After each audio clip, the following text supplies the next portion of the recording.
Mean राशि वालों, दुनिया करेगी आपको सलाम, क्योंकि वक्त बोलता है अब होगा असली तांडव। तो ऐसे में अगर आप भी एक मीन राशि के जातक हैं या फिर आपका लग्न मीन राशि का लग्न है, तो आज का यह ज्योतिष का कार्यक्रम आपके लिए बड़ा ही महत्वपूर्ण कार्यक्रम साबित होगा।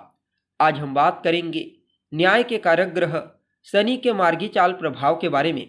जी हाँ, न्याय, अधिकार, सेवा और कर्म के ग्रह शनि पूरे 139 दिनों के पश्चात अपनी स्वयं की मूल त्रिकोण राशि कुंभ राशि में ही रहते हुए 15 नवंबर 2024 की दोपहर वक्री से मार्गी हो चुके हैं, जहां पर शनि 29 मार्च 2025 की शाम तक रहेंगे और इसके पश्चात देवगुरु बृहस्पति की साधारण राशि अर्ध जलीय राशि यानी आपकी राशि मीन राशि में ट्रांजिट कर जाएंगे। तो ऐसे में शनि का यह मार्गी गोचर आपके लिए क्या परिणाम लेकर आया है, इस गोचर काल के दौरान शनि कहां कहां पर आपको पॉजिटिव रूप से प्रभावित करेंगे, तो वहीं किन किन क्षेत्रों में आपको सजग होकर आगे बढ़ने की आवश्यकता होगी, साथ ही शनि के इस मार्गी गोचर प्रभाव को और अनुकूल बनाने के लिए कौन सा उपाय आपको करना चाहिए, सभी बातें विस्तार के साथ आपको बताने वाले हैं। इसलिए कार्यक्रम में लास्ट तक बने रहिए। और अगर आप चैनल पर पहली बार आए हैं तो चैनल को सब्सक्राइब कर बेल आइकन को प्रेस कर दें, ताकि आपको इसी प्रकार की महत्वपूर्ण जानकारी समय समय पर प्राप्त होती रहे। अब देखा जाए तो आप सभी मीन राशि के जातकों के लिए शनि का यह मार्गी गोचर आपकी राशि से 12वें स्थान में हुआ है।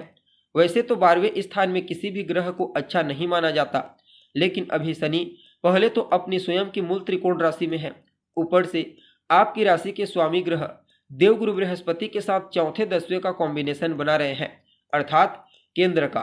फलतः शनि का यह मार्गी गोचर आपके लिए कई मामलों में बड़ा ही अद्भुत साबित होगा। सबसे पहले तो वह सभी जातक जो विदेश जाने के लिए प्रयत्नशील हैं, चाहे फिर मुद्दा कोई भी हो, बिजनेस व्यापार करने के लिए विदेश जाना चाहते हैं, पढ़ाई लिखाई करने के लिए, घूमने फिरने के लिए, उन सभी लोगों को इस गोचर काल के दौरान विदेश जाने के कुछ अच्छे अवसर प्राप्त होंगे। इवन विदेशी कंपनियों के साथ मिलकर आप नया बिजनेस व्यापार भी कर सकते हैं, इंपोर्ट एक्सपोर्ट का काम कर सकते हैं, वहां पर भी आपको आर्थिक लाभ की प्राप्ति होगी। बाकी एक तरफ जहां शनि आपको कोर्ट कचहरी के चक्करों से बाहर निकालेंगे, तो वहीं दूसरी तरफ निवेश के लिए, इन्वेस्टमेंट के लिए रास्ते क्लियर करेंगे। जी हाँ, शनि का यह मार्गी गोचर निवेश के दृष्टिकोण से भी अत्यंत ही श्रेष्ठ साबित होगा।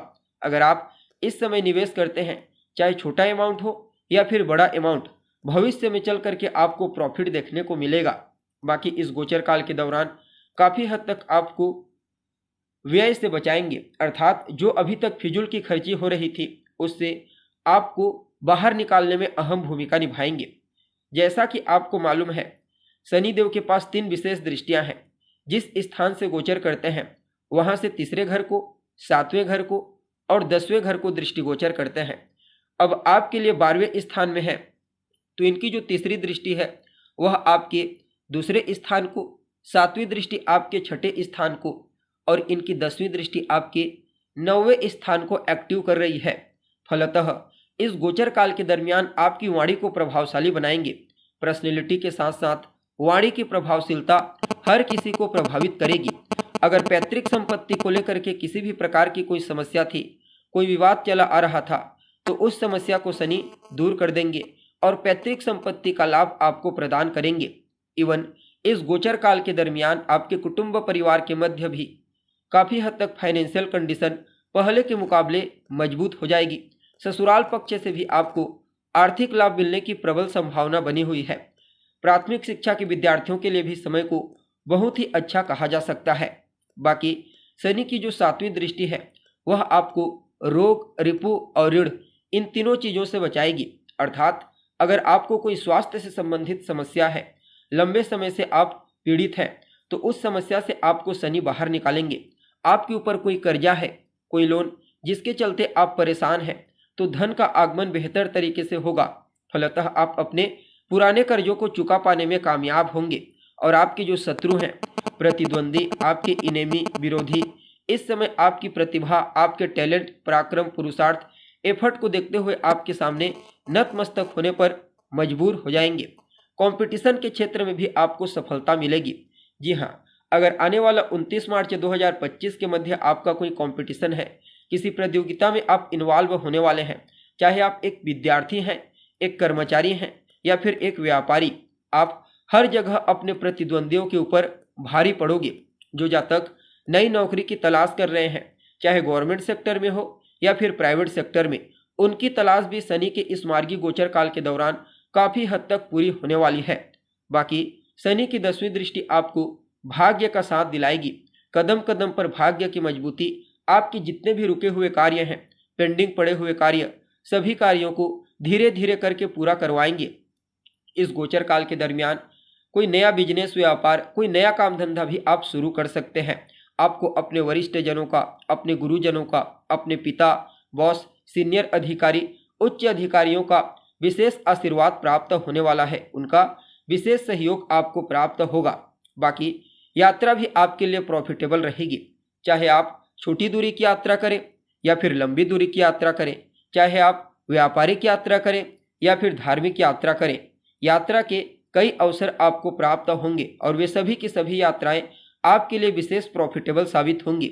बाकी इस गोचर काल के दरमियान आपके घर परिवार में कोई शुभ कार्य, मांगलिक कार्यक्रम की रूपरेखा तैयार हो सकती है। साथ ही साथ आप अपनी बुद्धिमत्ता, अपने ज्ञान, अपने विवेक, अपने चतुराई का सही तरीका से इस्तेमाल कर पाने में कामयाब होंगे और आपके द्वारा लिया गया डिसीजन न सिर्फ आपके लिए फायदेमंद होगा, बल्कि उस निर्णय से जितने भी लोग जुड़े हुए होंगे उन सभी के लिए विशेष प्रॉफिटेबल कहा जा सकता है। जी हाँ, कुल मिलाकर के देखा जाए तो आप सभी मीन राशि वालों के लिए शनि का यह मार्गी गोचर अच्छा रहेगा। इस ढैया के दौर में भी, 7.5 के प्रथम ढैया के दौर में, वैसे तो सभी मीन राशि के जातक प्रभावित होंगे, लेकिन जिन लोगों की आयु 32 साल से लेकर के 42 साल के मध्य में है, वे बाकी अन्य के मुकाबले ज़्यादा प्रभावित होंगे। वर्तमान समय में जिनके जीवन काल में शनि की दशा, अंतरदशा या फिर प्रत्यांतर दशा चल रही है, या फिर शनि स्वयं जिनकी कुंडली में कुंभ राशि में बैठे हैं, वे लोग सबसे ज़्यादा प्रभावित होंगे। और जो लोग शनि से जुड़ा हुआ कार्य करते हैं, चाहे कोई भी कार्य क्यों ना हो, बाकी अन्य के मुकाबले इन लोगों के ऊपर शनि के इस मार्गी गोचर का ज़्यादा प्रभाव देखने को मिलेगा। फिर भी इस समय को और बेहतर बनाने के लिए कौन सा उपाय आपको करना चाहिए? तो हनुमान जी की शरण में बने रहिए, हनुमान जी से आशीर्वाद लेते रहिए। खास करके मंगलवार के दिन आप हनुमान जी के मंदिर में जाइए, उनका दर्शन कीजिए, उनसे आशीर्वाद लीजिए। वहीं पर बैठकर सुंदरकांड का पाठ करें, हनुमान चालीसा का पाठ करें। साथ ही साथ हो सके तो भगवान हनुमान के मंदिर की परिक्रमा करें। जितना ज़्यादा आप परिक्रमा करेंगे उतना ही ज़्यादा आपके लिए प्रॉफिटेबल रहेगा। बाकी अपने माथे पर मंगलवार के मंगलवार लाल चंदन का तिलक लगाना और मंगलवार के दिन गरीब मजदूरों को कुछ मीठा खाने को देना, ये छोटे छोटे उपाय शनि के इस मार्गी गोचर को आपके लिए और ज़्यादा श्रेष्ठ बना देंगे। जी हाँ, तो दोस्तों उम्मीद करते हैं जानकारी आपको पसंद आई होगी। अगर जानकारी अच्छी लगे तो इसे अपने दोस्तों के साथ, अपने रिश्तेदारों के साथ अवश्य साझा करें। अभी के लिए बस इतना ही। पुनः मुलाकात होगी एक नए और ताज़ा कार्यक्रम में। तब तक के लिए आप हमें इजाज़त दीजिए। नमस्कार।